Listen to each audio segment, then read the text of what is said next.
conference will now be recorded. All right. Okay, I'll call the regular meeting of July 6, 2020 of the Lafayette Park and Recreation Board to order. Do I have an first for approval of minutes of the June 22nd, 2020 regular park board meeting? So moved. Second. Any discussions? Hearing none. John, could we have roll call vote, please? Ms. Corey. Aye. Mr. Mecklenburg. Aye. Mr. Metzger. Aye. And Mr. Denny. Aye.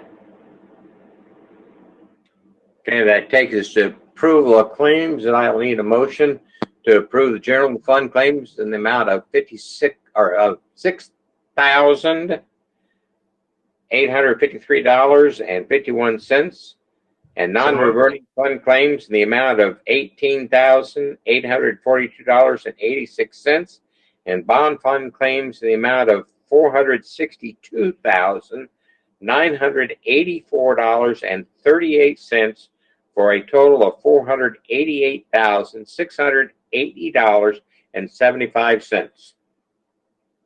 So moved. Second. Any discussion? Hearing none. Although, John, will have roll call vote, please. Ms. Corey. Aye. Mr. Mecklenburg. Aye. Mr. Metzger. Aye. Mr. Denny. Aye. Okay. Takes a superintendent's report. Yeah, I have a few items for you. I'll start with the zoo, and then John will give you an aquatics report at the end. The zoo is currently operating at 50% capacity. Neil's reported that it's going well. The penguin exhibit, we're still working on some punch list items. It seems like we're down to the filtration items that needed corrected and some other things.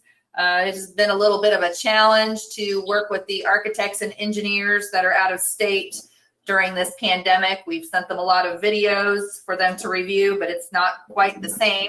So they're going to be joining us on site this week. Neil has 19 goat kids born. He had 2 more does that were still pregnant as of last Friday. Not sure if those girls have birth yet or not. Working instructors is on site, and they spent a lot of time last week. Footers, they started pouring the footers for the carousel structure, so that's exciting. The Balancer Rec Center summer daycare camp continues, and last week was a little bit of a slow week, which is normal for their operations during the 4th of July. They're back on track this week with their numbers going up, and certainly next week. And having a couple of patches done on the roof this week as well. Linwood Park, more of the playground pieces are getting installed. If you've driven by, you're noticing things get added on a weekly basis. And Mike said that they should be able to install the final by late this week. Memorial Island, if you haven't had a chance to walk by Memorial Island since it's been drained on the south side, you really should. It's pretty amazing sight to see. And the crew, Merrill Brothers, has been working very diligently every day. And now they're to the point where they're using fire hoses to push the sediment down to the lowest point where they can then churn it up and remove it. It's pretty fascinating to watch. And I've really enjoyed all the stories that we're getting from visitors that just want to come and see what it looks like. Once the sediment has been removed, they've removed it on the west side. You can actually see the rocky bottom, and that's where we're seeing all the bottles and things like that, but it was all buried under that sediment. And then it's my understanding the next process, or the next step in the process, is for them to bring in a a special excavator that can come in and has inflated tires to make it a little bit more buoyant, I guess, on that wet, slick surface. And they'll be scooping out some of that sediment as well. So you need to come take a look. It's an amazing sight. And then I'm going to go ahead and turn it over to John. He's going to update you in the world of aquatics. All right.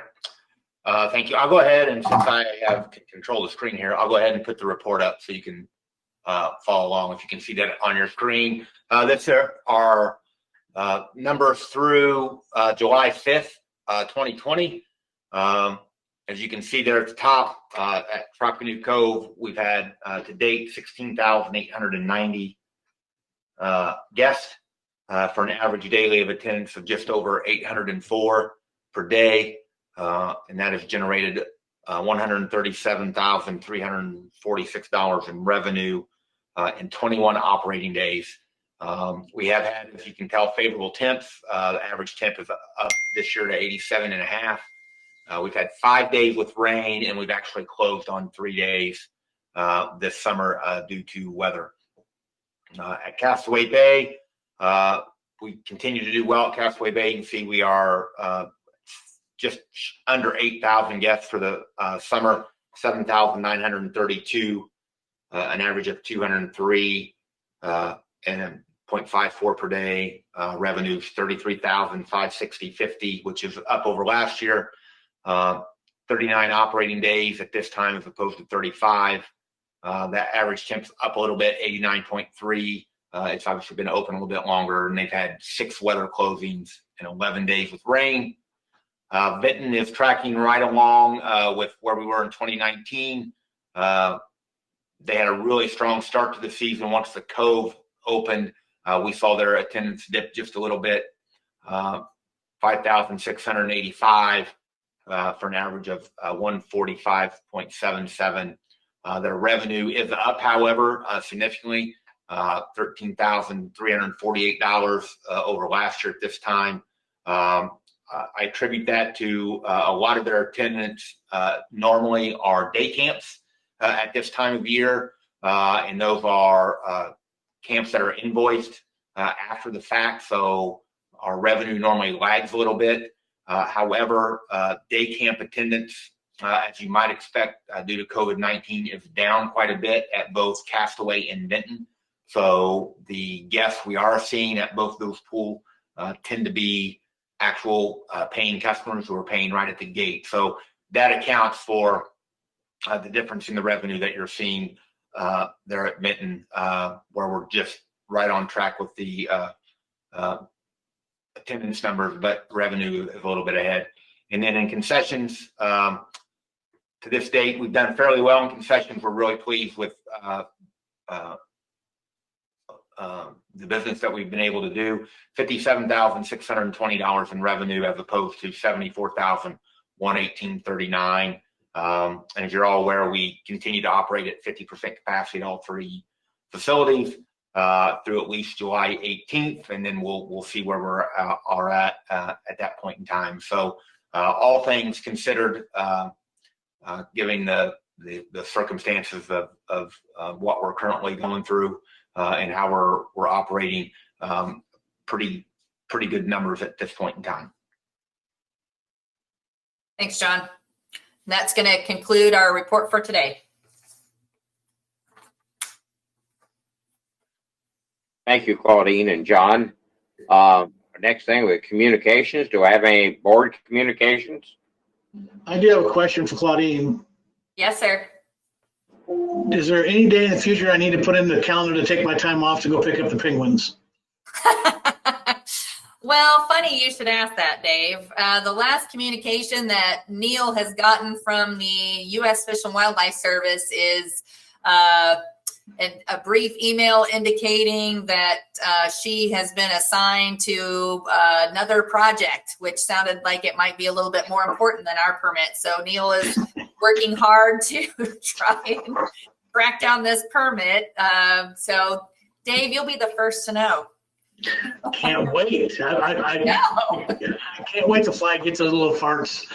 Now you'll need to get some little masks for them too. So, Claudine, are we working with our local elected, our federal elected officials? Yes, we are. Kids? Okay. Yes.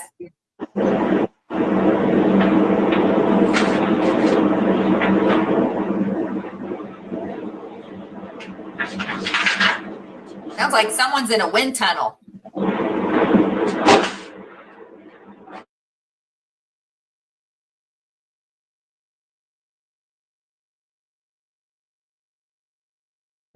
I did not hear Pat's question. Did you, Claudine? I did, Maury. She asked if we were working with our local elected officials on the U.S. Fish and Wildlife Service, and we are, and we have been since April, actually. Okay. Any other questions or comments from the board? We don't have any public, so what about written comments, John? Oh, we had no written communications. Okay. Then we are ready for adjournment, and we will definitely keep the Metzgers in our thoughts and prayers. One thing before we leave, Maury, I want to just make it perfectly clear. Are there anything surplus, John? I hate to go through a meeting and not have to declare any surplus. It wouldn't No, be fair. we did spend a good amount of time this afternoon looking for something to declare surplus, but we were unable to come up with anything. And hearing that, I'll Maybe make a next motion time. to adjourn. Second. John, I guess we should have a roll call. All right, Ms. Corey, Aye. Mr. Mecklenburg, Aye. Mr. Metzger, Aye. and Mr. Denny. Aye. Thank you, everyone, for attending. Thank Hey, you thank you for all. your thoughts.